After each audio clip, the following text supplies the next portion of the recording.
Rauch, pessoal, tudo bem? Agradecer aí os 909 inscritos, né? Fantástico isso. E hoje é um vídeo diferente, eu tô sem produção nenhuma, sem luz, sem microfone especial.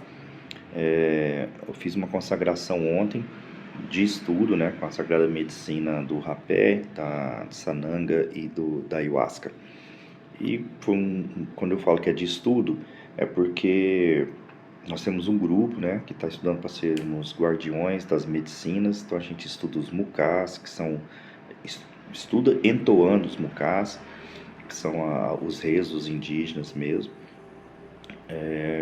Nós temos aí um grupo muito pequeno, né, fechado, um grupo de estudo, um grupo que conversa a respeito das medicinas, das dificuldades que a gente tem pessoais e dos avanços que a gente está fazendo dentro da medicina e como que a gente pode auxiliar outras pessoas. Um tema muito importante, espero que o YouTube não bloqueie, né, esse vídeo, porque o nosso canal é muito pequeno, é escondido dentro do YouTube, depende muito de você nos ajudar a crescer e a divulgar as verdades sobre a medicina.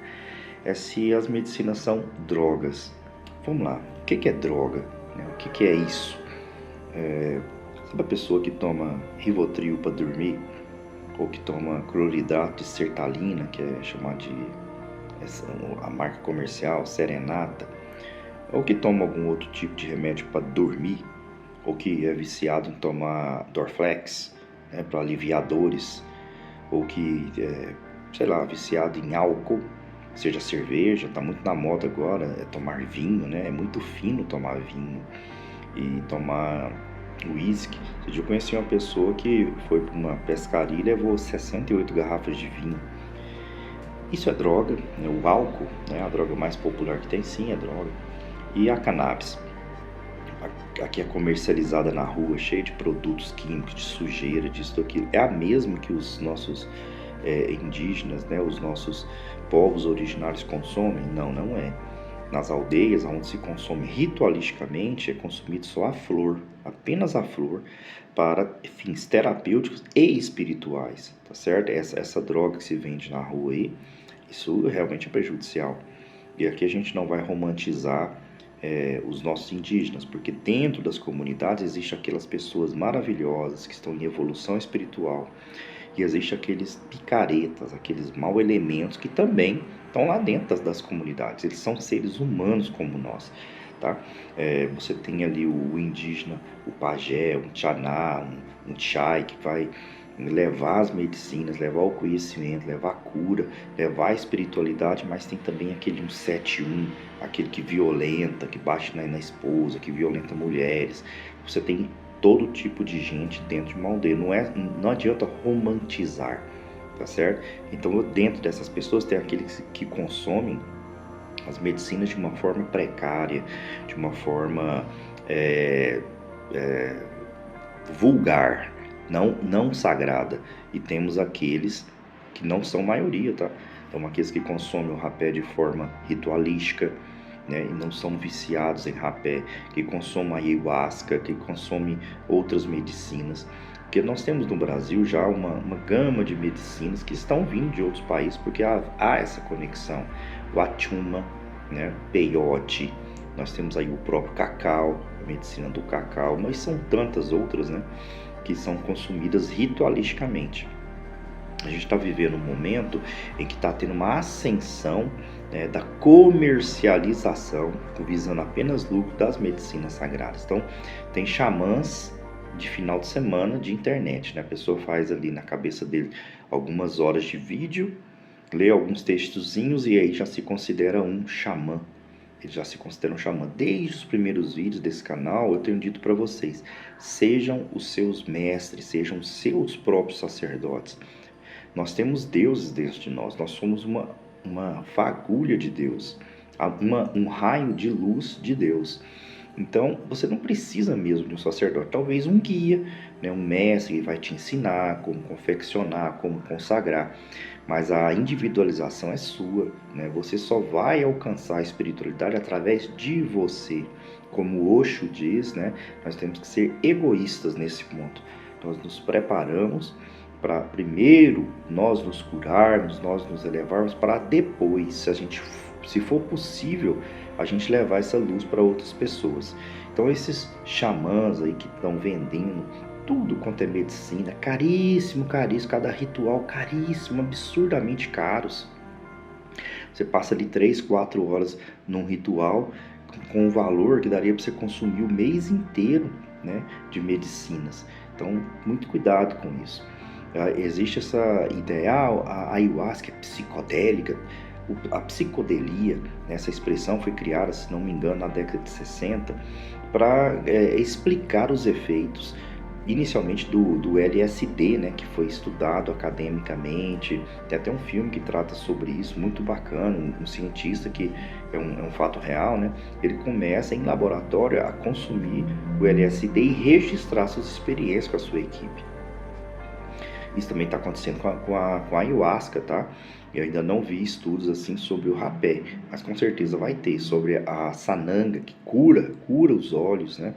E ainda não tem esses estudos acadêmicos, mas logo vai ter. Então, quando a gente fala em psicodelia, tem que ter muito cuidado, porque o senso comum, as pessoas que não estão como nós, ligadas à espiritualidade, elas entendem que psicodélica é como se você estivesse consumindo aí um crack, né? Ou uma coca, alguma coisa assim, tá ficando loucão. Bom, não é isso, né? A gente que consagra sabe que não é isso. As nossas medicinas são enteógenas e elas causam o efeito psicodélico. O efeito psicodélico são as mirações que acontecem dentro de você, e essas mirações fazem com que você mergulhe no seu eu mais profundo e vá ao encontro de todo mundo, de Jesus, né? Dos arcanjos, de Uishibu, né? Que é um dos deuses aí, o nome, né? Na verdade é um nome que se dá ao deus aí das etnias Ronicuim, ou de Tupã, se for Tupi-Guarani, ou Yud-Re, Vav-Re, que é o nome que se dá aí para o deus judeu, ou o próprio Deus, que é o nome que se dá dentro do cristianismo. Enfim, você vai encontrar essas pessoas, esses seres dentro de você, para que você se conecte realmente, verdadeiramente com eles, e aí você expanda a sua consciência, o seu amor, o seu coração, alinhe os seus chakras. E as pessoas que não conseguem compreender isso, com um senso crítico muito violento, falam que a gente está se drogando, que a gente está fugindo da realidade. Ora, eu conheço muitas pessoas cristãs que nunca encontraram Jesus.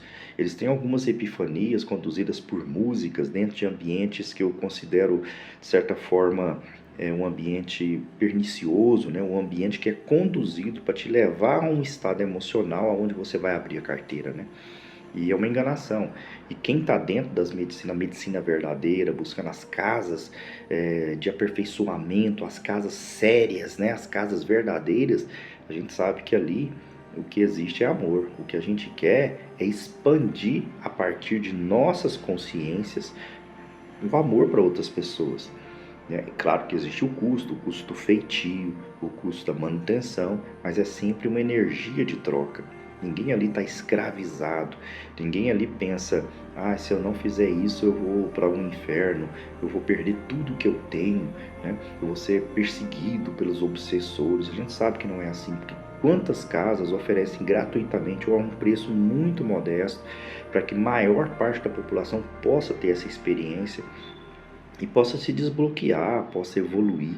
Você faz parte dessa jornada. Você que está me ouvindo agora, você que está nesse canal, você tem essa missão. Se você está assistindo esses vídeos, está ouvindo esse e outros vídeos, você tem essa missão de levar essa verdade para as pessoas. Mas não é impor. Nós não somos de religião. Nós não somos religião de domínio. A gente não quer dominar, converter a pessoa à força, passando medo nela, né? E dizendo que elas vão sofrer caso elas não se convertam, que sei lá quem está voltando. Esse Jesus que eles falam não é o Jesus real. Jesus está voltando e se você não se converter, você vai ficar para trás e sofrer. Não existe isso. Isso é uma mentira de controle social criada por políticos, né? A partir do ano 325, lá no Concílio de Nicéia, foi quando o cristianismo foi totalmente destruído, né? Ele foi manipulado para se tornar uma religião política de controle social. E está assim até hoje. Mas A liberdade, ela é o livre-arbítrio. As pessoas hoje, elas têm que entender, essas pessoas têm que entender, e nós também temos que entender, que é um livre-arbítrio. O chamado da medicina, não só da ayahuasca, mas de todas as medicinas, é para aqueles que querem ouvir, é para aqueles que têm a sensibilidade de se desprender dessa matrix, desse sistema dominador e buscar o seu próprio caminho de encontrar a espiritualidade. Então, uma dipirona, quando você toma uma dipirona, quando você toma remédio para emagrecer, um Ozempic da vida aí, isso sim é droga. Isso sim está afetando o seu corpo. A medicina, ela entra e sai e ela vai trabalhar aqui, ó, as suas conexões. Quem tem o costume de consagrar sabe que depois que você consagra a primeira vez a medicina, o espírito da floresta está em você. O espírito do jagube, o espírito da chacrona, o espírito da mãe ayahuasca, né? A madrecita, ela habita em você. E você começa a perceber que ela não te abandona, está com você o tempo todo. Você entra em estado de força quando você ouve determinados rezos, algumas músicas, e você tem as condições de elevar. Você está em uma tensão muito grande, você passa um rapé para equilibrar os seus chakras, para se conectar com o pajé, se conectar com os seus antepassados, seus ancestrais, com a Índia guerreira, com os índios. Você se conecta com os animais de poder. Você se conecta com a Jurema sagrada para que você se mantenha equilibrado. E aí você vai tratar as pessoas melhor, mas principalmente vai tratar você melhor. Você só vai tratar as pessoas melhor se você estiver se tratando melhor. Então vamos derrubar esse mito e não vamos aceitar, mas também não vamos impor, né? Aceitar, vocês estão se drogando, vocês usam drogas e tal. Não vamos aceitar isso, né? Mas sabe como que a gente não aceita, pessoal?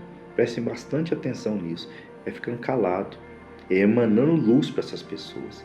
Essas pessoas estão no bloqueio da Matrix, num bloqueio tremendo. E nós não podemos fazer nada por elas, a não ser emitir luz, luz e luz. E não deixar que o campo negativo delas, as sombras, as agressões, nos atinjam. Nós nos protegemos. Nós sabemos o que a cura da medicina faz conosco, né? A verdadeira cura.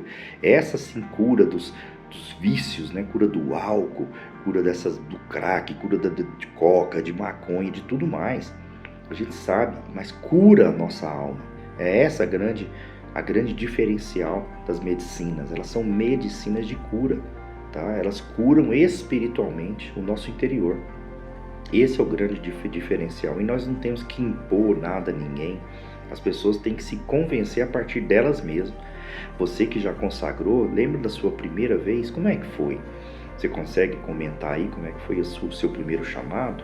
Você ficou curioso demais, começou a pesquisar e procurou uma casa? Procure uma casa segura, né?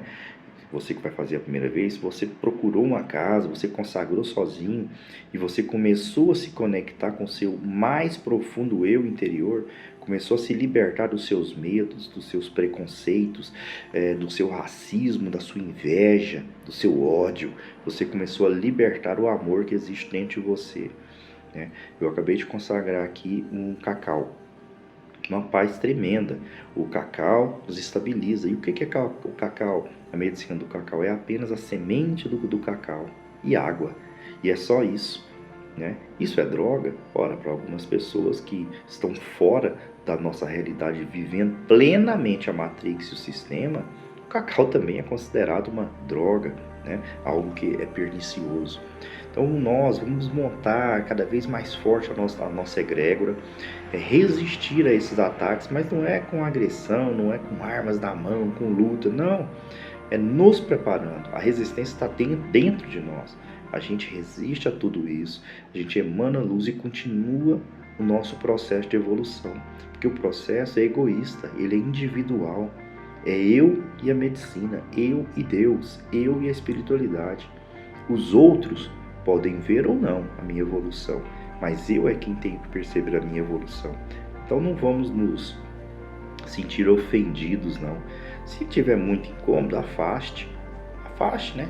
Dê um tempo a essas pessoas, não é afastar da medicina, é afastar das pessoas, para que em algum momento eles possam perceber a sua modificação, que você se tornou uma pessoa melhor, que você se tornou uma pessoa mais bondosa, uma pessoa que tem mais amor, uma pessoa que caminha numa direção de crescimento espiritual, de expansão de consciência. Rausch Rausch, olha, vai acontecer no dia 15 e 16 de novembro, na comunidade Opará, na cidade de Goianira, aqui no estado de Goiás, o nosso treinamento que se chama Ars Medicinae. É um treinamento focado em psicologia e medicinas sagradas, psicologia e espiritualidade. Vão ser 20 horas de intensos treinamentos. De qualquer parte do Brasil que você queira vir, é só entrar em contato. A partir do momento que você entrar para dentro da comunidade ou parar para fazer esse treinamento, essas 27 horas você vai estar sob os nossos cuidados. Tem espaço para dormir, tem alimentação, é um espaço bonito, conectado à natureza, muito simples, uma comunidade muito afetuosa, onde você vai passar por um treinamento intenso. Se você estiver precisando e sentir esse chamado, pode divulgar, é um pedido que eu faço também, e venha participar conosco. Rausch Rausch.